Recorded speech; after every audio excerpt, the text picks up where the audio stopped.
সূরা মারিয়ামের 95 নম্বর আয়াতে আছে, রব্বুল আলামিন বলেন কিয়ামতের দিন প্রতিটি মানুষকে আমার সামনে আমি দাঁড় করাবো একা একা। কয়জন করে? আল্লাহ বলেন আমি একা একা দাঁড় করি, ওর পুরো জীবনটা সম্পর্কে জিজ্ঞাসা করব। বিশেষ করে 5টা প্রশ্নের জবাব দেওয়া ছাড়া ওর সামনে যাওয়ার কোনো উপায় নেই। এমনকি পেছনেও যেতে পারবে না, জায়গায় দাঁড়িয়ে থাকবে। মা তাসালু কদামা বানি আদম আবদি ইয়াউমাল কিয়ামাতি হাত্তা ইসআলান খামসিন আন উমরিহি ফিমা আফনা। প্রথমেই প্রশ্ন হবে তোমার জীবনটা কিভাবে তুমি কাটালে। নারায়ণগঞ্জবাসী, আপনি গরু ছাগল না, আপনার বিবেক আছে, আপনি মানুষ। একটু ভাবেন তো, এখনই মরে গেলেন, আল্লাহ পাক তার নিজের সামনে যদি দাঁড় করিয়ে বলে হামজা একটা 50-60 বছরের জীবন দিয়েছিলাম, কিভাবে কাটালে বলতো।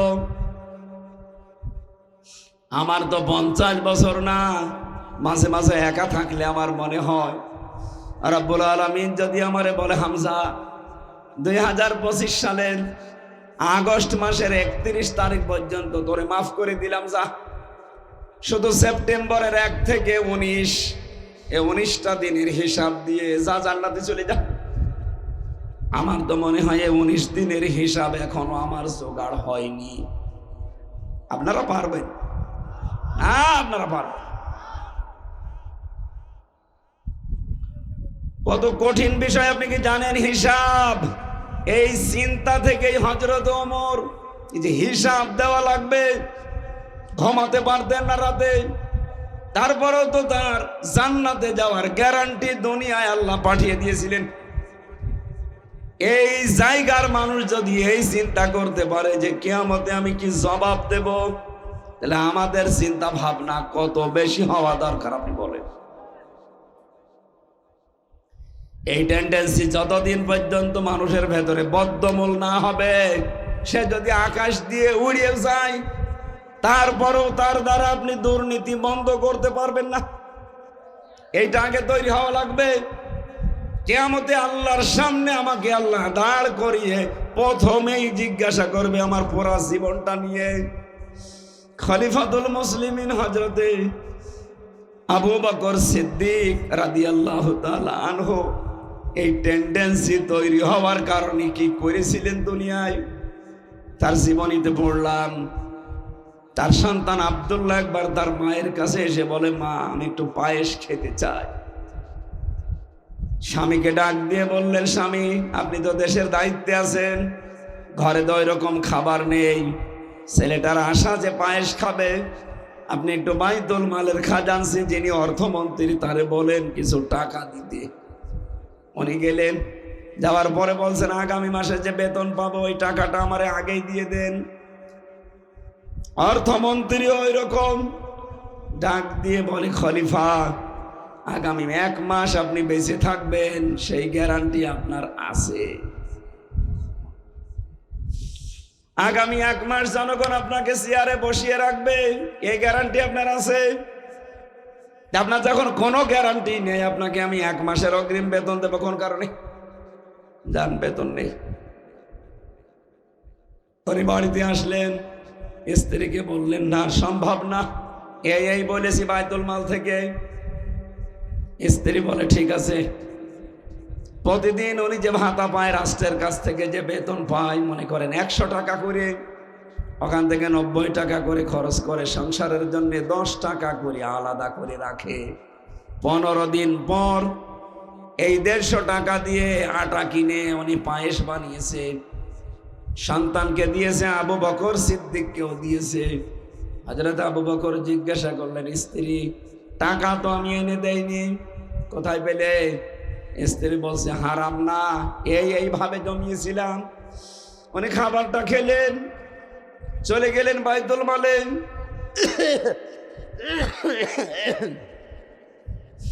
অর্থমন্ত্রীকে ডাক দিয়ে বলে, ভাই আগামী মাস থেকে আমার 2800 টাকা দিলেই চলবে, 3000 টাকা দেওয়া লাগবে না। কেন? কারণ আমি চিন্তা করে দেখলাম 2800 টাকা হলেও আমার সংসার চলে, জনগণের এই টাকা নিয়ে আমি বেতন নেই, 200 টাকা আমি কেন বেশি নেব? কিয়ামতের দিন এই 200 টাকার জন্য আমার জবাব দেওয়া লাগবে। এটা রেকর্ড হচ্ছে এখানে। যদি একজন মানুষও না থাকে আমার অসুবিধা নেই, তামাম পৃথিবী চলছে। হে পৃথিবীর মানুষেরা, হে বাংলার মানুষেরা, আমরা এইটা চাই। এদেশের 1628 জন মানুষ দায়িত্বে আছে। এই মানুষগুলো যদি হযরত ওমরের, আবু বকরের এই টেন্ডেন্সি নিয়ে দেশটা চালাতে পারে, আল্লাহর কসম বাংলাদেশ মিনি জান্নাত হয়ে যাবে। কিয়ামতের এই ভয়াবহতা মানুষকে মানুষ বানিয়ে ফেলে। আল্লাহর সামনে দাঁড়ানো লাগবে। এটাতে কত বড় কঠিন কথা আপনি টের পাচ্ছেন। এবার আমি কাবা শরীফ থেকে আসার সময়, এটা কিছুদিন আগে এসেছি, মসজিদে নববীতে, মসজিদে নববীর ইমাম যিনি, খতিব যিনি, আমি যেই দিন আসলাম তার আগের দিন জুমার দিন ছিল। উনি এলেমের বরকতের উপরে, ফজিলতের উপরে কথা বলছিলেন। সর্বশেষ যে কথাটা বললেন, আমার আশপাশে এই কয়েকটা দেশের মানুষ ছিল, দেখলাম কান্নাকাটি করছে। আমার চোখ দিয়েও পানি চলে এসেছে। কিয়ামতের দিন আলেমদেরকে আমার আল্লাহ এই হাজার লক্ষ মানুষের সামনে বিচার করবে না, ওদেরকে আল্লাহ পর্দা দিয়ে আলাদা ঢেকে ফেলবে। আল্লাহ নিজের সামনে দাঁড় করিয়ে বলবে, হামজা এটা করেছিলি, এই কাজ তোর জীবনে ছিল। আল্লাহর সামনে দাঁড়িয়ে সব হিসাব জবাব পঙ্খানো দেওয়া লাগবে, স্বীকার করা লাগবে। উনি একটা হাদিস বলার পরে ব্যাখ্যাটা বলছিলেন, কিয়ামতের ওই ময়দানের শেষ পর্যায়ে আমার আল্লাহ আমার কাছ থেকে সব কথাগুলো মনে করেন শোনার পর, স্বীকৃতি নেওয়ার পর আস্তে করে বলবে যে, যা, তোরে গোপনে মাফ করে দিলাম, কাউকে কিছু বলবি না, জান্নাতে চলে যা। নামের আগে আলেম আছে, এই জন্য একটু আশা লাগে, ভরসা লাগে। কিয়ামতের দিন আল্লাহ যেন অন্তত এই আলেমটা ঠিক মতো আমার এই জায়গা পর্যন্ত পৌঁছিয়ে দেন। আপনারাও এখানে যারা আছেন, আপনারাও আলেম। আলেম মানে জ্ঞানী, যে যতটুকু জানেন দিনের বিষয়, আপনি অতটুকুর আলেম। এই কথা বুঝতেছেন? আপনি নামাজের নিয়ম কানুন জানেন, যে নামাজের 13টা ফরজ, 14টা ওয়াজিব, 12টা সুন্নাত, আপনি নামাজের আলেম। আপনি ওযুর নিয়ম জানেন, আপনি ওযুর আলেম। যাকাত দিতে হয়, এই 8টা খাতে আপনি জানেন, আপনি যাকাতের আলেম। এই জিনিস থাকলে যাকাত দেওয়া লাগে, এই ফসল উৎপাদন হলে যাকাত দেওয়া লাগে, আপনি জানেন, তাহলে আপনি যাকাতের আলেম। তাহলে এখানে আমরা আলেম বাদে কেউ আছি? কিয়ামতের দিন আল্লাহ বিচার যখন করবে, জেনারেল মানুষের মতো না, আলাদাভাবে পর্দা দিয়ে ঘিরে নিয়ে গোপনে আল্লাহ যেন এই হাদিস অনুযায়ী আমাদেরকে মাফ করে দেয়। ওয়াং শাবাবিহি ফিমা আবলা, নবীজি বলেন দ্বিতীয় প্রশ্ন আল্লাহ করবে, একটা যৌবন দিয়েছিলাম, কোথায় কাটিয়েছিস বল? ও বাংলার যুবকেরা, কোন দিকে দৌড়াচ্ছেন? ফাইনা তাযহাবুন ইন হুয়া ইল্লা যিকরুল লিল আলামিন। আসেন, আল্লাহর কোরআন বিশ্বের মানুষের জন্য উপদেশ।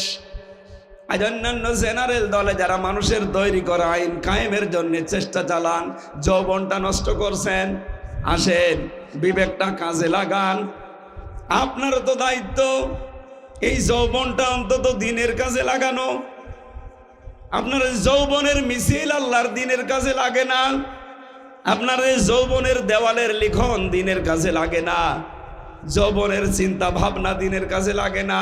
কি জবাব দেবেন সামনে দাঁড়িয়ে?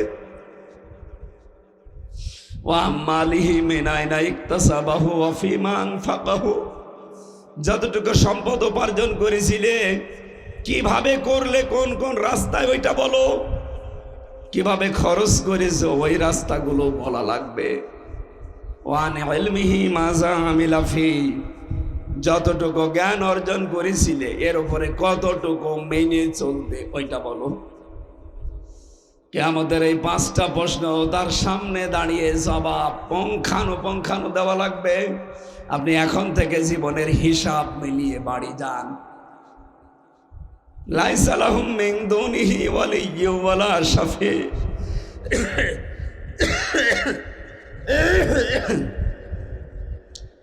কোনো অভিভাবক পাবেন না, কোন সুপারিশকারীও থাকবেন আল্লাহর সামনে আপনাকে রক্ষা করতে। যারা আজ আপনাকে ধোঁকা দিয়ে বোকার স্বর্গে রেখেছে যে আমি আছি, এগুলো ভুয়া কথা। আল্লাহ বলেন কেউ থাকবে না। আজ যারা বলে যে কিয়ামতের দিন লক্ষ লক্ষ মুরিদ নিয়ে এক এক পীর সাহেব উঠবে, এগুলো ভণ্ডামি আর বোকামি ছাড়া কিচ্ছু না। কোরআন বলছে আপনি একা উঠবেন, আর পীর সাহেব বলে লক্ষ লক্ষ মুরিদ নিয়ে আসবেন। পীরের কথা সঠিক না আল্লাহর কথা সঠিক? এজন্য সব ভরসা বাদ দেন। যারা রেকর্ড শুনছেন, আজকে থেকে নিজের কাজের উপরে আপনি ভরসা করতে পারেন।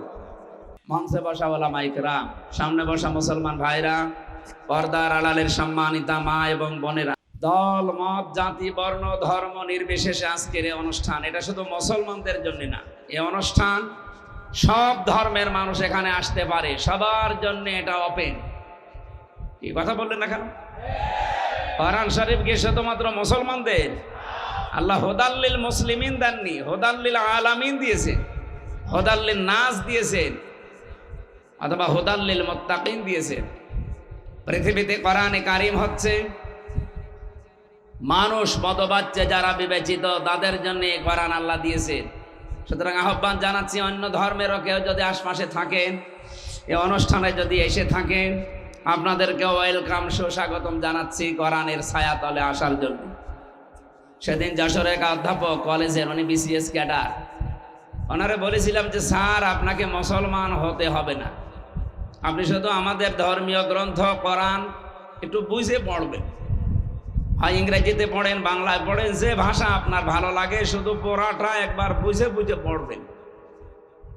আল্লাহরে বান্দা মাত্র 3 মাস কোরআনে কারিম পড়াটা শেষ করে নিজের থেকে মুসলমান হয়ে গেছে। এই জন্য অন্য ধর্মের সে যেই হোক, হিন্দু, খ্রিস্টান, বৌদ্ধ, ইহুদি, এরা তো অভিশপ্ত। তারপরও বলছি, আপনারা আসেন, আমাদের ধর্মীয় গ্রন্থ এটা গতানুগতিক আপনাদের ওই ধর্মগ্রন্থের মতো না, এটা সবার জন্য ওপেন। আপনাদের ধর্মগ্রন্থ শুধু ঠাকুররা, পুরোহিতরা অথবা ধর্মযাজক যারা, তারা ছাড়া কেউ নাড়তে পারে না, আর এইটা সবাই নাড়তে পারবে। পবিত্র হয়ে আসবেন এর কাছে, এইটা একটু শর্ত আছে। যদি বড় কোনো নাপাকি আপনার শরীরে না থাকে, আপনি যে কোনো ভাষায় পড়তে পারেন, কিন্তু আরবি তো আরবি যেটা, এটা ওযু করে পড়বেন পাক পবিত্র হয়ে। আমার মনে হয় যদি বিবেকটা হালকা মানুষের কাছে লাগে, পৃথিবীর কোনো ধর্মে মানুষ আর থাকতেই পারে না। কারণ একমাত্র, শুধুমাত্র, কেবলমাত্র একটাই ধর্ম আল্লাহর কাছে মনোনীত, তার নাম ইসলাম। আর পৃথিবীতে যা আছে সবগুলো মানুষ বানিয়েছে। আল্লাহ রাব্বুল আলামিন বলেন, ইন্নাদ-দীনা ইনদাল্লাহিল ইসলাম। এখানে ইন্না, এরপরে আল্লাহ দিনের আগে আলিফ লাম লাগিয়ে নির্দিষ্ট করে দিয়েছেন। রাব্বুল আলামিন বলেন, অবশ্যই আমি আল্লাহর কাছে মনোনীত একটাই জীবন ব্যবস্থা, ধর্ম, তার নাম ইসলাম। এই জন্য বাংলাদেশে অন্য ধর্মের যারা আছেন, এমনকি মুসলমানদের ভেতরেও যারা মুনাফিক আছেন, নামে মুসলমান, কামে অমুসলিমের চাইতেও খারাপ, তাদেরকে বলছি, আপনি ইসলামের কিছু মানবেন আর অন্য কিছু মানবেন, আবার আপনার কপালে কিন্তু দুঃখ আছে। আফাতুমিনুনা বিবাদিল কিতাবি ওয়া তাকফুরুনা বিবাদ। এই কিতাবের কিছু মানবে আর কিছু যদি অস্বীকার করো, না মানো, কি হবে তা জানো। ফামা জাযাউ মিনকুম মাইয়াফআলু যালিকা মিনকুম ইল্লা খিজিয়ুম ফিল হায়াতিদ দুনিয়া। আল্লাহ বলেন, এদের শাস্তি, এদের পুরস্কার হিসাবে আমি যেটা দেব, এখানে জাযা শব্দের 2টা অর্থ আপনি করতে পারেন, হয় পুরস্কার অথবা শাস্তি। তাদের এই কাজের কারণে আমি আল্লাহ তাদেরকে যে পুরস্কার দেব বা শাস্তি দেব, তার 1 নম্বরে দুনিয়ার জীবনে অপমান, লাঞ্ছনা, এগুলো ছাড়া সে কিছুই পাবে না। আল্লাহ যদি এতটুকু শেষ করে দিতেন, এই আয়াতটা আমি পড়তাম না। ওয়ায়াউমাল কিয়ামাতি ইউরাদ্দুনা ইলা আশাদ্দিল আযাব। অন্যান্য জাতির মানুষেরা তো জাহান্নামে যাবে, শাস্তির দিকে যাবে, তাদের আল্লাহ আসাধ্য শব্দ দেননি। কিন্তু যে মানুষগুলো কোরআনের কিছু বিশ্বাস করে, কিছু মানে না, দুনিয়ায় তো শান্তি তাদের নেই, মরণের পরে তাদের যন্ত্রণাদায়ক এবং কঠিন কঠোর শাস্তির দিকে আল্লাহ ঠেলে দেবে। এই আয়াতটা পড়লেই কেমন যেন আমার ভয় হয়। এই বাংলাদেশে বহু মানুষ আমরা এই আয়াতের ভেতরে এখন অলরেডি ডুবে আছি। এই জন্য আহ্বান জানাচ্ছি, আসেন মুনাফিকে যেন আমরা না করি। মুসলিম দাবি করার পরেও আপনার কাছে কেন নামাজের কথা বললে ভালো লাগে, রোজার কথা বললে ভালো লাগে, কিন্তু আল্লাহর এই জমিনে তার বিধান কায়েমের কথা বললে আপনার কাছে রাজনীতি মনে হয়, ধান্দাবাজি মনে হয়? আমার মনে হয় আপনার ইমানের সমস্যা আছে। এই যে ইমানের সমস্যা আছে, এটা কি আমি নিজে বানালাম? বলেন বলেন। কোরআনে কারীম জানিয়েছে, আনাকিমুদ্দিন ওয়ালা তাতাফাররাকু ফি, এ জমিনে আল্লাহর বিধান কায়েম করো, এখানে কোনো মত পার্থক্য করা যাবে না। হে নবী, আপনাকে শুধু না, বড় বড় নবীর নাম আমি এখানে পড়েছি, হযরতে মূসা, ইব্রাহিম, হযরতে ঈসা, নূহ, এত বড় বড় নবীর নাম নিতে নিতে আল্লাহ মুহাম্মদুর রাসূলুল্লাহকে একই নির্দেশ দিয়েছেন। আমার এই ছোট্ট জীবনী, আমি যত নবীর জীবনী পড়েছি, শুধু 2 জন নবী বাদ দিয়ে কোন নবীর জীবনীতে আমি দিন কায়েম ছাড়া অন্য কিছু পাইনি। হযরত আদম আলাইহিস সালাম এবং সুলাইমান নবী, এই 2 জন বাদ দিয়ে যত নবীর জীবনী আমি পড়েছি, প্রতিটি নবীকে আল্লাহ ডাইরেক্ট ইনডাইরেক্ট এই আদেশ দিয়েছিলেন, আন আকিমুদ্দিন, যে আমার বিধান কায়েম করো। হ্যাঁ, হে নবী, আপনি এই রাস্তায় মানুষকে ডাকেন, ভালো করে শোনেন। আজ আমরা নামাজের কথা, রোজার কথা, পাশাপাশি দিন কায়েমের কথা বললে যারা রাগ করেন, যাদের মন খারাপ হয়, যারা রাজনীতি মনে করে অন্যদিকে চলে যান, যারা মনে করেন এরা আমাদের মতো ধান্দাবাজ, তাদেরকে বলছি, কাবুর আলাল মুশরিকিনা মা তাদউহুম ইলাই। হে নবী, আপনি যেদিকে মানুষকে ডাকেন, আসো আল্লাহর বিধান কায়েম করি, এটা শুনলে সব চাইতে বেশি মন খারাপ হবে, রাগ করবে মুশরিকরা। কারা? বলেন বলেন। যারা শিরিক করে আমরা তাদেরকে মুশরিক বলি। সুতরাং এই 56,000 বর্গ মাইলের 630টা থানা নিয়ে এই বাংলাদেশ এখন তৈরি করা, 64টা জেলা। আল্লাহর কসম, যারা দিন কায়েমের কথা শুনলে মন খারাপ হয়, রাগ করেন, আপনি বুঝবেন আপনার দ্বারা কোনো না কোনো ভাবে শিরিক হচ্ছে। শিরিক করলে যেহেতু মানুষ মুশরিক হয়ে যায়, আর মুশরিকদের কাছে আল্লাহর দিন কায়েমের কথা শুনলে খারাপ লাগবে। এটাকে আমি নিজে বানালাম? বলেন বলেন। এখন যদি প্রশ্ন করেন, কয় আমার তো দ্বারা শিরিক হয় না, আপনি টের পাচ্ছেন? শিরিক যদি না হবে, আপনি যদি মুশরিক না হবেন, তা আপনার কাছে দিন কায়েমের কথা শুনলে রাগ হবে কেন? কি কথা বলেন না কেন? আপনার তো রাগ হওয়ার কথা না। যদি রাগ হয়, বুঝবেন আপনি মুশরিক। আর যদি রাগ না হয়, মনে করবেন আপনার ভেতরে একটা কাজ আছে। কি কি আছে? না না। এর পরের শব্দের দিকে তাকান, সূরা শুরার 13 নম্বর আয়াতের শেষের দিকে আছে, আল্লাহু ইয়াজতাবি ইলাইহি মাইয়াশা। আল্লাহ পাক বলেন, দিন কায়েমের জন্য আমি সবাইকে পছন্দ করি না। যাকে আমার ভালো লাগে, যাকে আমি মনোনীত করি, যাকে নির্বাচিত করি, যাকে আমার পছন্দ হয়, এই মানুষটাকে আমি আল্লাহ দিন কায়েমের জন্য কর্মী বানিয়ে ময়দানে ছেড়ে দেই। কিন্তু কে সে? ওয়াহদি ইলাইহি মাইয়ুনিব, যে মন থেকে আল্লাহর দিকে ফিরে আসতে চায়। এই বাংলাদেশে 18 কোটি মানুষ সবাই কি দিন কায়েম হোক এটা চায়? বলেন বলেন। নারায়ণগঞ্জবাসী যারা চায় এ জমিনে আল্লাহর দিন কায়েম হোক, তারা যারা বিশ্বাস করে আল্লাহ তাদেরকে ভালোবেসেছে। আপনাকে একটা সুসংবাদ শোনাই। সূরা আরাফের 46-47 নম্বর আয়াতের তাফসীর পড়তে গিয়ে আমি পেয়েছি, কিয়ামতের দিন আল্লাহ একটা প্রাচীরের ওপরে কিছু মানুষকে দাঁড় করিয়ে রাখবে, এটা আরাব নামক প্রাচীর। এই মানুষগুলোকে আল্লাহ জান্নাতেও দেবে না, জাহান্নামও দেবে না। সাহাবী প্রশ্ন করলেন, হে নবী, এদেরকে আল্লাহ জান্নাতে দিচ্ছে না কেন? এই ছেলে, কি আশ্চর্য! এই ভাই, কোথায় যান? আমার ওয়াজের ভেতরে রেখে আপনি চলে যাচ্ছেন মানে? হ্যাঁ, ওঠাউঠি করলে তার খবর আছে। বসেন, 1 ঘন্টা সময় দেওয়া যাবে না? ওঠাউঠি করলে তো আমি শেষ করে দেব।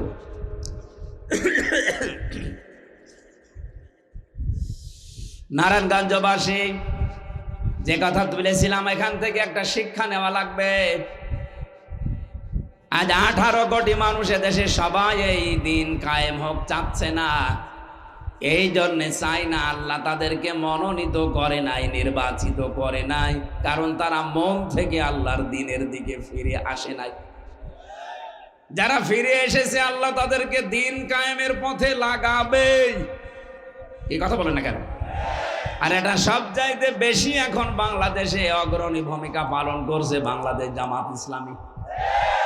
অন্য কোন দল আপনি দেখান, যাদের ইউনিয়ন থেকে শুরু করে আন্তর্জাতিক মহল পর্যন্ত সব জায়গায় যোগ্য এবং সৎ মানুষ সেট করতে পারে, কোন দলে বাংলাদেশে এখন নেই জামাত ইসলামী ছাড়া। অন্যান্য দল যদি আসেও তারা সব জায়গা কন্ট্রোল করা এখনো সম্ভব না। আপনার বিবেকের কাছে প্রশ্ন করেই বলেন, পারবেন কিনা আপনি? কিন্তু জামাত ইসলামের ভেতরে ইউনিয়নের মেম্বার থেকে শুরু করে আন্তর্জাতিক মহল পর্যন্ত সব জায়গায় টিকে থাকার মতো লোক আছে। শুধু লোক না, যোগ্য এবং সৎ লোক আছে। বলেন। নবীজির হাদিস হচ্ছেন ইবনে ওমর রাদিয়াল্লাহু তাআলা আনহু قال قال النبي صلى الله عليه وسلم فاتبعوا الصواد الاعظم। মুসলিম শরীফের হাদিস। নবীজি বলেন, তোমাদের ভেতরে অগ্রণী ভূমিকা যারা পালন করে দিন কায়েমের জন্য, যাদের দ্বারা আল্লাহর বিধান কায়েম করা খুব তাড়াতাড়ি সম্ভব, আমি নির্দেশ দিলাম উম্মতেরা ওই দলেরকে অনুসরণ করবা। এই হাদিস এখন আমি কেবল বানালাম না, এই কথা বলেন না কেন? সুতরাং এই দেশে এখন যেহেতু দিন কায়েম করার অগ্রণী ভূমিকায় আছে 1 নম্বরে জামাত ইসলামী বাংলাদেশ, এই জন্য চোখ কান বুঝে আপনাদের আমি আহ্বান জানাচ্ছি, আসেন যেভাবেই হোক এদেরকে সাহায্য সহযোগিতা এবং কি অনুসরণ করে আল্লাহর আইন প্রতিষ্ঠায় এগিয়ে দেই। এই 54 বছর তো দেখলেন কম বেশি কিছুই হয়নি। অধ্যাপক ইলিয়াস মোল্লার মতো মাত্র 151 জন যদি এবার কোরআন শরীফ বুকে নিয়ে যেতে পারে, 5 বছর লাগবে না। উনি তো 7 দিন সময় দিয়েছে, 7 দিন এই দেশ পরিবর্তন হয়ে যাবে। টেকনাফ থেকে তেতুলিয়া 1150 কিলোমিটার পথ, যে কোনো ভাবে আপনি রাত দিন চলে যাবেন, কোনো চিন্তা আপনার মনের ভেতরে আসবে না, শুধু আল্লাহর ভয় ছাড়া। মালয়েশিয়া বাংলাদেশের চাইতে প্রায় 5 ডবল বড়। আমি প্রতিদিন প্রায় 1200-2000 কিলোমিটার রান করতাম। এ বিশাল দেশ, আর আজ 2টা-3টা নেই, চলে যাচ্ছি মরুভূমি, পাহাড়, শুধু পাম গাছ, বিশাল জঙ্গল পার হওয়া লাগে। ড্রাইভার আমারে বলছে, রাত 2টা বাজে, কোনো ভয় নেই হুজুর, শুধু আল্লাহ ছাড়া আমাদের সামনে কেউ নেই। আমরা তো এইরকম একটা দেশ চাই। কথা বলেন না কেন? আজকে আমি কুষ্টিয়া থেকে খুব বেশি হলো 30 কিলো এসেছি, এরপরে গাড়িটা নষ্ট হয়ে গেছে। আমি আরেকজনকে নিয়ে আসলাম আসার সময়, যে ড্রাইভার, ওর বাড়িও কুষ্টিয়া। ওরে বললাম যে আমরা নামিয়ে দিয়ে আপনি চলে যান, ওইটা গাড়ি সারা হয়ে গেলে আসবে। উনি আমারে নামিয়ে দিয়েছে এখানে 9টা 25-এ। খাবার খেয়ে নামাজ পড়ে চলে এসেছি। ওনারে বললাম আপনি চলে যান, ভয় পাচ্ছে। বলছে না, আমি রাতের বেলা কুষ্টিয়া যাব না, এখানে কোনো জায়গায় থাকবো, ফজরের আজান দিলে বের হব। এখনো কোন দেশে আমরা আছি আপনি টের পাচ্ছেন? সুতরাং আমরা চাই মালয়েশিয়া যেমন চলছে, ও দেশে তো আল্লাহর বিধান পুরাপুরি চলে না, তাই এত নিরাপত্তা তারা দিতে পেরেছে। আমার এখানে যদি আল্লাহর বিধান পুরাপুরি কায়েম হয়ে যায়, আপনি দেখবেন বাংলাদেশ একটা মিনি জান্নাত হয়ে গেছে। জোরে বলেন আলহামদুলিল্লাহ। এই দৃশ্য আমরা দেখতে চাই চর্মচোখে। আপনারা চান না? এই কথা বলেন, চান না? এটা শুধু চাওয়াই শেষ। হাদিস ছিল কি, ফাত্তাবিউস সিরাতাল আযম, যারা দ্রুত ইসলাম কায়েম করতে পারে তোমাদের ভেতরে তাদেরকে অনুসরণ করো। এই নির্দেশ রসুলের। আর রসুল্লাহ কোনো কথা বলে না যতক্ষণ আল্লাহ তাকে না বলে। এই কথা বলেন না কেন? সুতরাং এই নির্দেশ সরাসরি আপনি কার? এরপরও যদি কারো বিবেকে এটা না গ্রহণ করে, যান, আপনারা ছেড়ে দিলাম, আপনি চলে যান। ওই যে চলে যাচ্ছে, যান।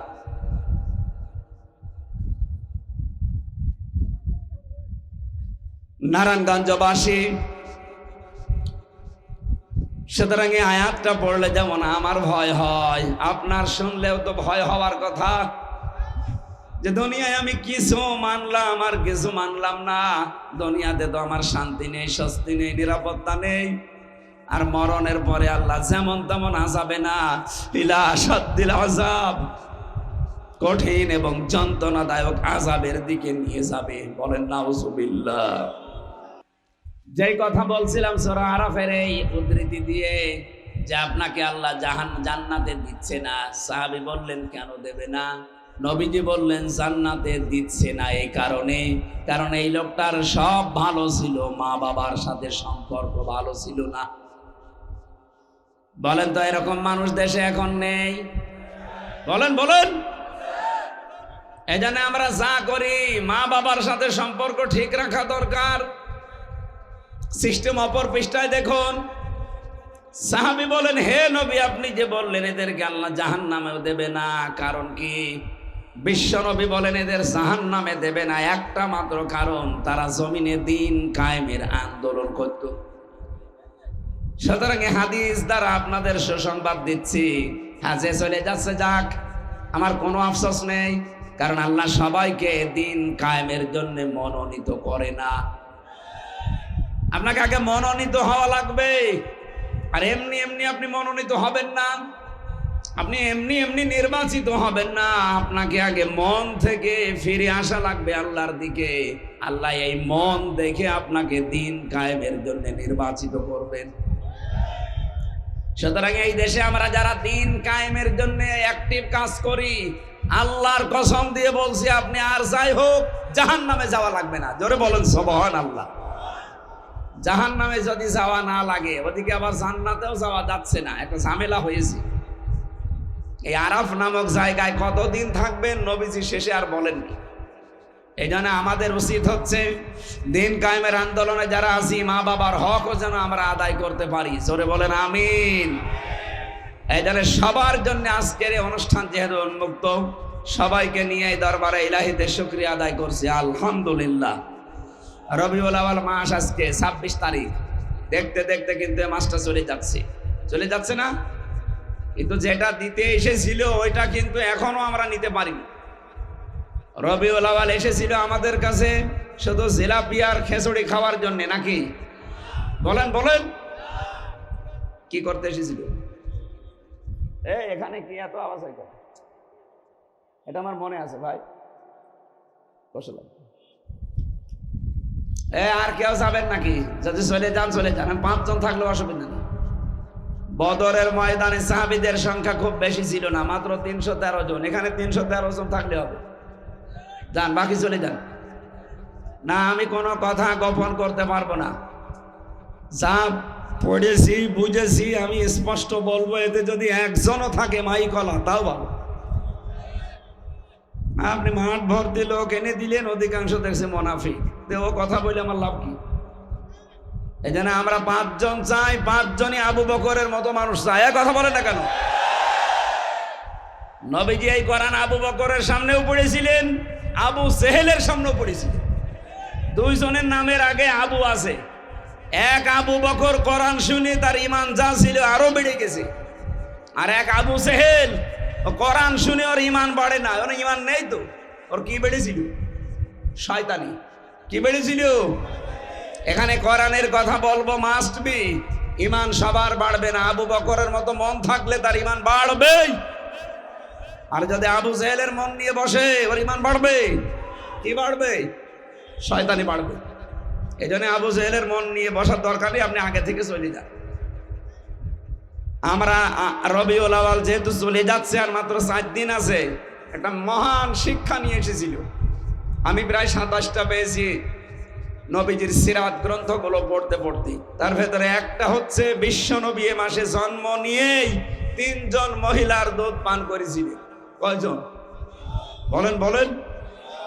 প্রথমে তার নিজের আপন মা হযরতে আমিনা, 2 নম্বরে উম্মে আইমান নামে এক দাসী, 3 নম্বরে তার দুধ মা হযরতে হালিমাতুস সাদিয়া।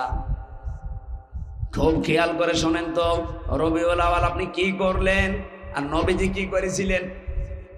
এ মাসে জন্ম নিয়েছেন নবীজি, বিদায় নিয়েছেন এই মাসেই। সিরাত ইবনে হিশাম লিখেছে বিশ্বনবী মুহাম্মদুর রাসূলুল্লাহকে হযরতে হালিমা যখন কোলে তুলে নিয়েছে, ডান স্তন তাকে পান করিয়েছে, তিনি পান করলেন। বাম স্তন যখনই দিয়েছে মুখ বের করে দিলেন। হযরতে হালিমা বলেন, আমি 1 বার 2 বার 3 বার মুখ লাগালাম, 3 বারই মুখ বের করে নিল। চোখের ইশারা দিয়ে যেন মুহাম্মদ সাল্লাল্লাহু আলাইহি ওয়াসাল্লাম আমাকে বোঝাতে চাই, মা হালিমা জোর করেন কেন? ডান স্তন এটা আমার অধিকার ছিল, আমি পান করেছি। বাম স্তন এটা আমার অধিকার না, এটা আমার দুধ ভাই আব্দুল্লাহর অধিকার। দুনিয়াতে আমি ভাইয়ের হক নষ্ট করার জন্য আসি নাই, এসেছি ভাইয়ের হক ফিরিয়ে দেওয়ার জন্য। বাংলার মুসলমানেরা, যেই নবী মায়ের কোলে এই মাসে জন্ম নিয়ে মায়ের হক ফিরিয়ে দেয়, আর আমরা সেই নবীর উম্মত, যত বড় হই তত ভাইয়ের হক মারার জম হই। বলেন, কত মানুষ এখানে আছে ভাইয়ের জমি আত্মসাৎ করে নিজের নামে লিখে নিয়েছে। কত মানুষ বসে আছে এখানেও, আমি জানি হয়তো তো মাইকের আওয়াজ শুনছে, ভাইয়ের কাছ থেকে চাঁদাবাজি করে সম্পদের মালিক হয়েছে। বলেন তো, নবীজি ওইটা কি শুধু দুধ ভাই আপন ভাইয়ের কথা বুঝিয়েছেন? না, আল মুসলিমু আখুল মুসলিম, মুসলমান মুসলমানের ভাই। আপনি যে মুসলমানের কাছে চাঁদাবাজি করছেন ওটা তো আপনার ভাই। এই নারায়ণগঞ্জে চাঁদাবাজি নেই, এই জন্য টের পাচ্ছেন না।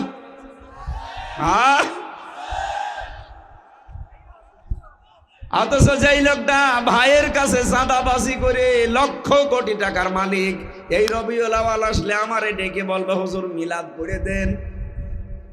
মিলাদের পরে জিলাপি দেবে, খেজুরি দেবে, বিরিয়ানি দেবে। কোথায় পেলেন টাকা? হুজুর চাঁদার টাকা। বেশি বলে ফেললাম? এরকম দৃশ্য বাংলাদেশে নেই। আমি নিজে পেয়েছি আমার কুষ্টিয়ায়। চাঁদার টাকা তুলে ওইটা দিয়ে মিলাদ দিচ্ছে। আর নবীজি রবিউল আউয়ালে কি করলেন? নিজের ভাইয়ের হক ফিরিয়ে দিয়েছেন মায়ের কোলে বসে। সুবহানাল্লাহ বলতে পারেন নাই?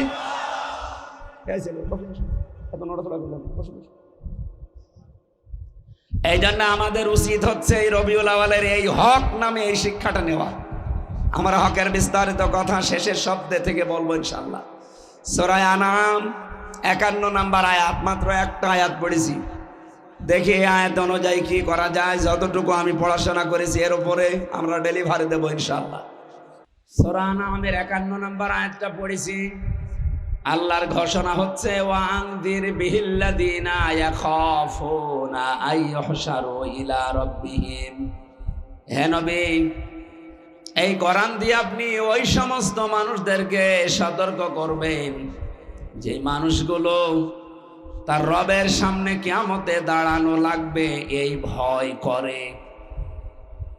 আমার মনে হয় এখানে যারা বসে আছেন তাদের ভেতরে এই ভয়টা অন্তত আছে যে কিয়ামতের দিন আমাকে দরবারে ইলাহিতে আল্লাহর সামনে দাঁড়ানো লাগবে। বলেন বলেন, এতটুকু আল্লাহ শেষ করেননি, ভয়াবহতা বলছেন আল্লাহ। লাইসা লাহুম মিন দুনিহি ওয়ালিয়্যুন ওয়ালা শাফি', সেখানে তাদের জন্য কোনো সুপারিশকারী, কোনো অভিভাবক থাকবে না। এতটুকু বলে আমার আল্লাহ বলতে চান লাআল্লাহুম ইয়াত্তাকুন। এই কথা শোনার পরে হয়তো এই মানুষগুলো তাকওয়া অবলম্বন করবে। এই শব্দটা সেই জন্মের পর থেকে আমরা শুনেছি, কিন্তু কি এটা? এই যে ইয়াত্তাকুন, এই শব্দটা নিয়ে আজকে আমি ব্যাখ্যা করার জন্য বসেছি।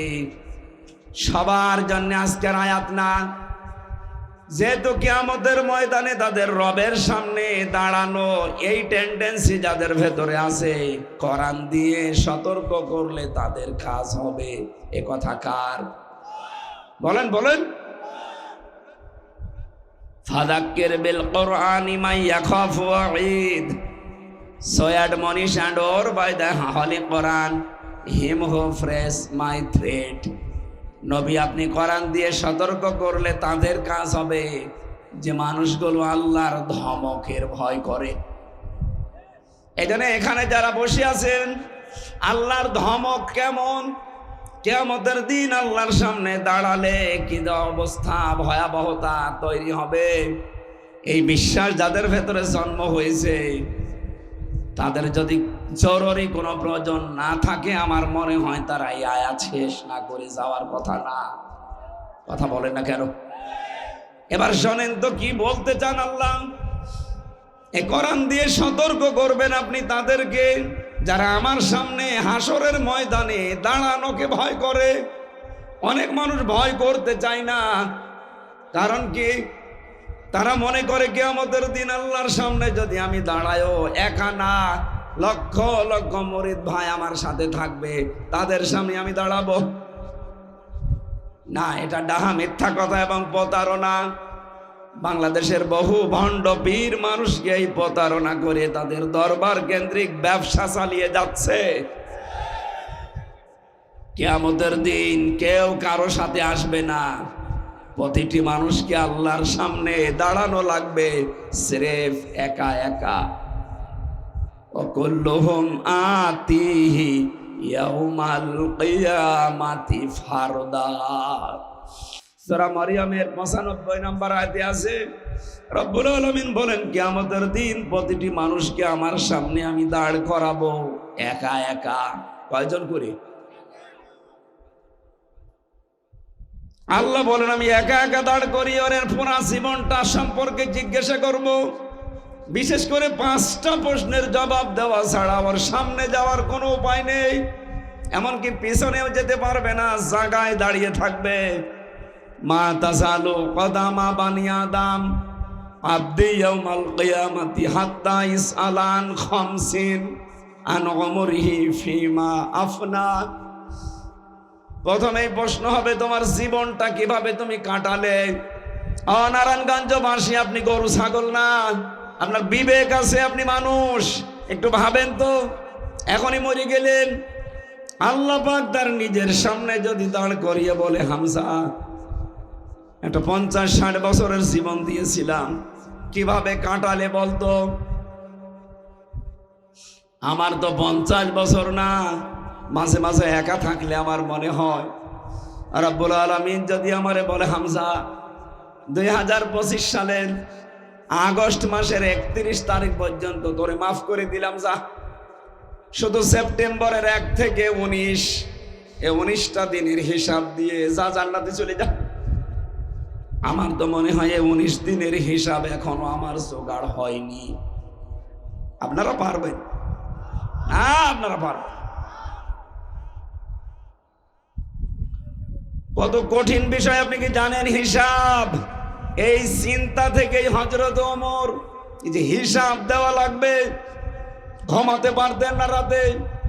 তারপরেও তো তার জান্নাতে যাওয়ার গ্যারান্টি দুনিয়ায় আল্লাহ পাঠিয়ে দিয়েছিলেন। এই জায়গার মানুষ যদি এই চিন্তা করতে পারে যে কিয়ামতে আমি কি জবাব দেব, তাহলে আমাদের চিন্তা ভাবনা কত বেশি হওয়া দরকার আপনি বলেন। এই টেন্ডেন্সি যতদিন পর্যন্ত মানুষের ভেতরে বদ্ধমূল না হবে, সে যদি আকাশ দিয়ে উড়িয়ে যায়, তারপরেও তার দ্বারা আপনি দুর্নীতি বন্ধ করতে পারবেন না। এইটা আগে তৈরি হওয়া লাগবে।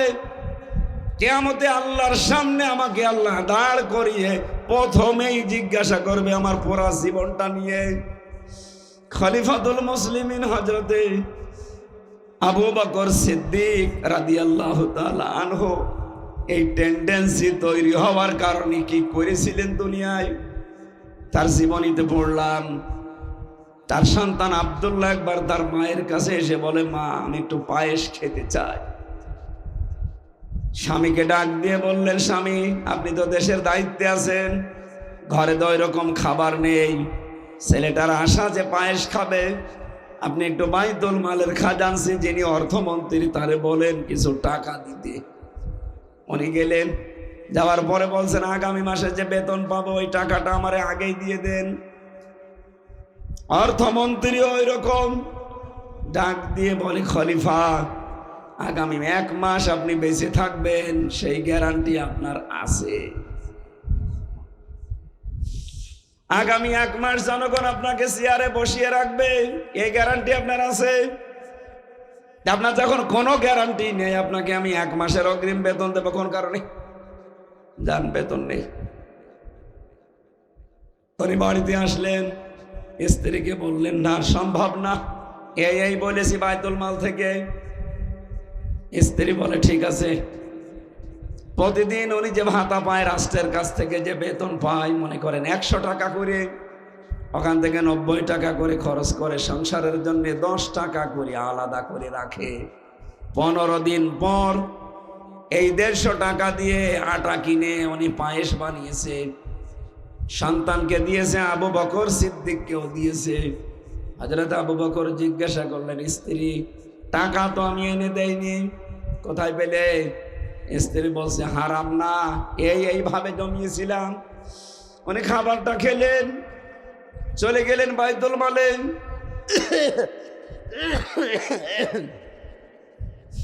অর্থমন্ত্রীকে ডাক দিয়ে বলে, ভাই আগামী মাস থেকে আমার 2800 টাকা দিলেই চলবে, 3000 টাকা দেওয়া লাগবে না। কেন?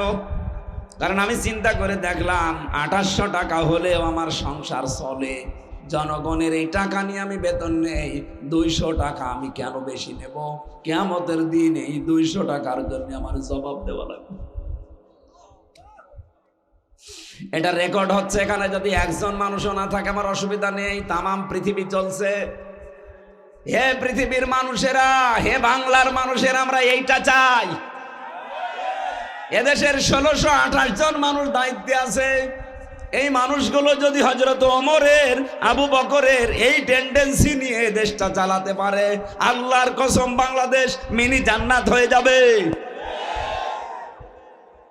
কিয়ামতের এই ভয়াবহতা মানুষকে মানুষ বানিয়ে ফেলে। আল্লাহর সামনে দাঁড়ানো লাগবে, এটাতে কত বড় কঠিন কথা আপনি টের পাচ্ছেন।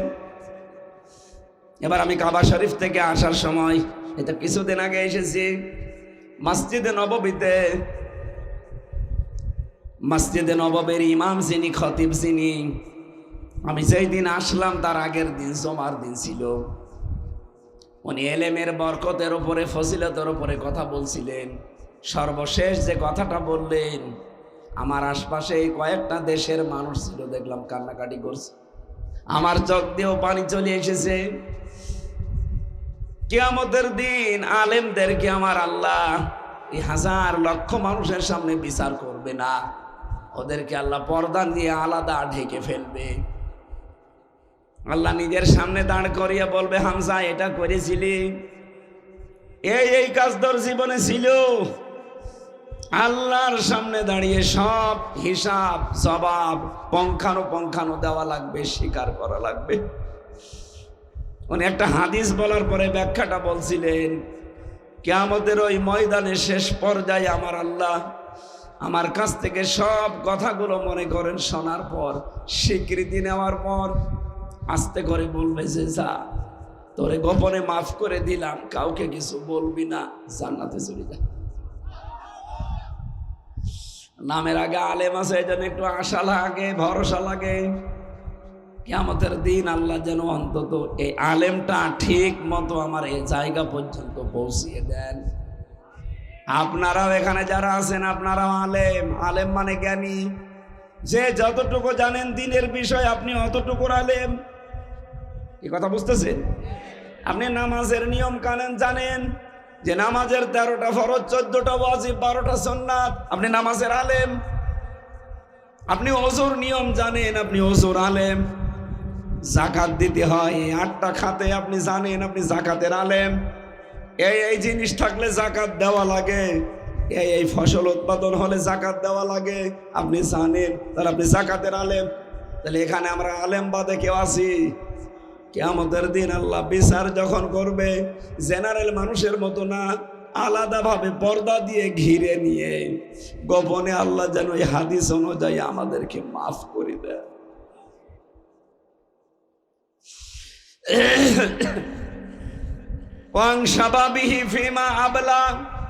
নবীজি বলেন, দ্বিতীয় প্রশ্ন আল্লাহ করবে, একটা যৌবন দিয়েছিলাম, কোথায় কাটিয়েছিস বল? ও বাংলার যুবকেরা, কোন দিকে দৌড়াচ্ছেন? ফাইনা তাযহাবুন ইন হুয়া ইল্লা যিকরুল লিল আলামিন। আসেন, আল্লাহর কোরআন বিশ্বের মানুষের জন্য উপদেশ। আজ অন্যান্য জেনারেল দলে যারা মানুষের তৈরি করা আইন কায়েমের জন্য চেষ্টা চালান, যৌবনটা নষ্ট করছেন। আসেন, বিবেকটা কাজে লাগান। আপনারও তো দায়িত্ব এই যৌবনটা অন্তত দিনের কাজে লাগানো। আপনার যৌবনের মিছিল আল্লাহর দিনের কাজে লাগে না, আপনার এই যৌবনের দেওয়ালের লিখন দিনের কাজে লাগে না, যৌবনের চিন্তা ভাবনা দিনের কাজে লাগে না, কি জবাব দেবেন সামনে দাঁড়িয়ে?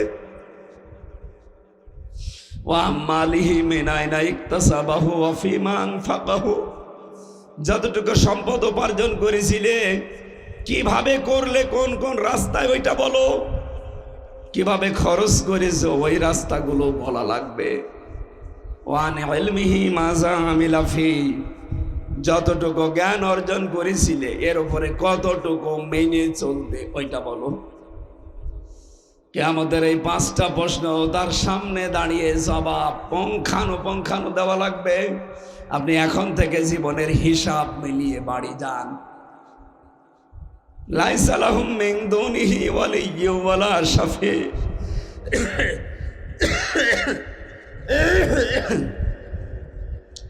কোন অভিভাবক পাবেন না, কোন সুপারিশকারীও থাকবে না আল্লাহর সামনে আপনাকে রক্ষা করতে।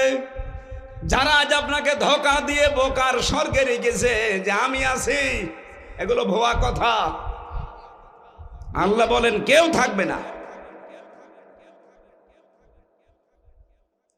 আজ যারা বলে যে কিয়ামতের দিন লক্ষ লক্ষ মুরিদ নিয়ে এক এক পীর সাহেব উঠবে, এগুলো ভণ্ডামি আর বোকামি ছাড়া কিচ্ছু না। কোরআন বলছে আপনি একা উঠবেন, আর পীর সাহেব বলে লক্ষ লক্ষ মুরিদ নিয়ে আসবেন। পীরের কথা সঠিক না আল্লাহর কথা সঠিক? এজন্য সব ভরসা বাদ দেন। যারা রেকর্ড শুনছেন, আজকে থেকে নিজের কাজের উপরে আপনি ভরসা করতে পারেন। লাআল্লাহুম ইয়াত্তাকুন।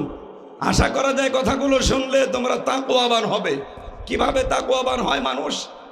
আমাদের দেশের ক্রাইটেরিয়া যেটা, প্রক্রিয়া যেটা, এটা ভুল। আমরা মনে করি তাকওয়াবান হতে হলে না। আমার ভাইরা, এই শব্দটা বলার জন্য আমি আজকে এখানে বসেছি যে লাআল্লাহুম ইয়াত্তাকুন। আশা করা যায় আমরা তাকওয়াবান হব। কোন প্রক্রিয়ায় হব, এই প্রক্রিয়াটা বলার জন্য আমি এই তাফসিরে বসেছি। হযরতে আলী রাদিয়াল্লাহু তাআলা আনহু বলেন, এদিকে তাকান, এটাই শেষ কথা, খুব ভালো করে শুনবেন। আজ যেভাবে সবক দেয় বিভিন্ন জায়গায়, যে জুব্বা গায়ে দিলে মনে হয় তাকওয়াবান হয়ে গেছে, পাগড়ি একটা মাথায় দিয়ে বিশাল তসবিহ হাতে নিলে 2-3 বার হজ করলে আপনি বিশাল মুত্তাকি না। কিভাবে তাকওয়া অর্জন করা লাগে, এর 6টা প্রক্রিয়া আমি হাদিস থেকে বলছি। 1 নম্বরে যদি কেউ তাকওয়া অর্জন করতে চায়, তাকে হক অনুসন্ধানকারী হওয়া লাগবে। কি? আরো জোরে বলে। ওই যে নবীজি রবিউল আউয়াল মাসে কি আদায় করেছিলেন? আপনাকে অধিকার সম্পর্কে সচেতন হওয়া লাগবে। আপনি হকের অনুসন্ধানকারী যদি হয়ে থাকেন, যে আমি হক তালাশ করব, তাহলে আপনি মনে করবেন যে আপনি তাকওয়ার অবলম্বনের পথে হাঁটতেছেন। আমাদের জাতির পিতা হযরত ইব্রাহিম আলাইহিস সালাম তিনি হক অনুসন্ধান করছিলেন। আপনারা জানেন না, সূরা আনামের ৭৫ নম্বর আয়াতের বিস্তারিত ব্যাখ্যা দেওয়া আছে। কখনো তারকা, কখনো চন্দ্র, কখনো সূর্য দেখলেই মনে করতেন এইটাই আমার রব হবে। কিন্তু যখন ডুবে গেল বলছে না, এগুলো একটাও আমি ভালোবাসি না, কারণ ডুবন্ত জিনিস আমার পছন্দ না। কি বলেছিলেন ওই দিন? ইন্নী ওয়াজ্জাহতু ওয়াজহিয়া লিল্লাযী ফাতারাস সামাওয়াতি ওয়াল আরদা হানিফা ওয়া মা আনা মিনাল মুশরিকিন। অবশ্যই আমার এই চেহারাকে, আমার এই মন মগজকে ঘুরিয়ে দিলাম ওই আল্লাহর দিকে, যিনি আসমান আর জমিনের উদ্ভাবক। আমি একনিষ্ঠভাবে ঘুরিয়েছি। অমান আমিনাল মুশরিকিন, আমি মুশরিক না। সুতরাং যদি কেউ তাকওয়া অবলম্বন করতে চায়, এই প্রক্রিয়ায় আসা লাগবে। হক খুঁজতে থাকবেন, কোথায় হক পাওয়া যায়। হক অনুসন্ধান করে যদি পাওয়া যায়, ২ নম্বরে আপনার প্রক্রিয়া হচ্ছে আপনি হক কবুল করবেন। আজ আমাদেরকে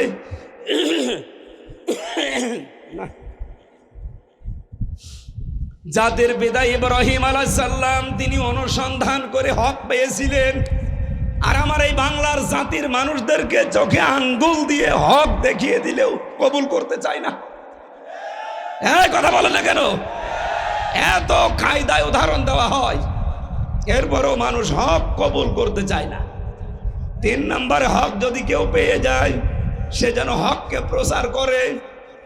আর এই প্রচার করতে গিয়ে আমি ৩ বছর ছেলে, আমার নিজের কোনো দোষের কারণে, এই বলেন না কেন, আমাকে কি জেনাকার বলে ধরেছিল, ছিনতাইকারী বলে ধরেছিল, মানুষ হত্যাকারী।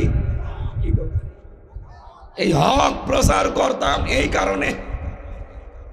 এই জন্য আপনি যদি তাকওয়াবান হতে চান, এত বড় জুব্বা গায়ে না দিলেও চলবে, এত বড় দাড়ি না রাখলেও চলবে, কিন্তু আপনার এই হক প্রচারকারী হওয়া লাগবে। আজ বাংলাদেশে আমরা সবাই যদি এই হক প্রচারকারী হয়ে যেতাম, এই বাংলাদেশে কোনো মানুষ আর আগামীতে হকের বিরুদ্ধে দাঁড়ানোর সাহস পেত না। আমি আশা করছি কথা বোঝাতে পেরেছি।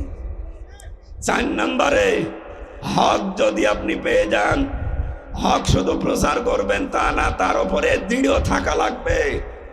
যেমন আমাদের পূর্বপুরুষরা দৃঢ় ছিল। শহীদ মীর কাসেম আলী হকের উপরে দৃঢ় ছিল না? আমেরিকা থেকে চলে এসেছিল। আজ যারা হকের দাবিদার তারা দেশ থেকে পালিয়ে যায় কোন কারণে?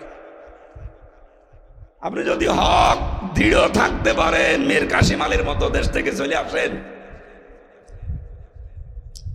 ৫ নম্বরে আপনি যদি তাকওয়া অর্জন করতে চান, এর প্রক্রিয়া হচ্ছে হক আপনাকে কায়েম করা লাগবে। আর বাংলাদেশ জামাত ইসলামী এইটাই চায়। আপনি বলেন এদের অন্য কোনো উদ্দেশ্য যদি থাকে, এই দল আপনাকে আমি করতে বলি না, আমি নিজে মিশে দেখেছি তারা হক কায়েম করতে চায়। হক হচ্ছে কোরআন, হক হচ্ছে হাদিস। ৬ নম্বরে শুধু হক কায়েম করলে হবে না, হক যদি কায়েম হয়ে যায় সেটাকে সাহায্য করার জন্য সবসময় ব্যস্ত থাকা লাগবে। এবার যদি আল্লাহর ফজলে করমে এদেশে হক প্রতিষ্ঠিত হয়ে যায়, এটা পাহারা দেওয়া যাবে না, সাহায্য করা যাবে না। আল্লাহ আমাদেরকে এই ৬টা প্রক্রিয়ায় তাকওয়া অবলম্বন করার তৌফিক দান করেন, বলেন আমিন। সম্মানিত মা বোন যারা এসেছেন, শুধু নামাজ পড়া, রোজা রাখা আর কালো বোরকা পরা ইবাদত না। স্বামী যেটা পছন্দ করে ওটা যদি জায়েজ হয়, তাহলে আপনি ওইটাকে পছন্দ করবেন, ভালোবাসবেন। আর যদি জায়েজ না হয়, আল্লাহ রসুলের বিরুদ্ধে চলে যায়, ও স্বামী না, বাবা না, ছেলে না, কারো কথা মানা যাবে না। এবার সামনে যেহেতু একটা হক আসতেছে, অনেকে মনে করে ভোট ভাটো কি হক? হক না মানে যার হক তার কাছে তার ভোট আপনি পৌঁছিয়ে দেবেন। এই জন্যে আমার ভোট আমি দেব, যাকে খুশি তাকে দেব, এটা জায়েজ নেই। আমার ভোট আমি দেব, আল্লাহ রসুলের কথা মতো দেব। কথা বলেন না কেন? মা বোনেরা, এই হক আপনি আদায় করবেন, তাহলে তাকওয়ার সর্বোচ্চ জায়গায় পৌঁছাতে পারবেন। কারণ হক এবার কায়েম হলে আমরা সাহায্যের জন্যে অ্যাক্টিভ হয়ে কাজ করবো না। আমার কণ্ঠ সাপোর্ট করছে না, আমি শেষ করে দিলাম। আল্লাহুম্মা আমিন।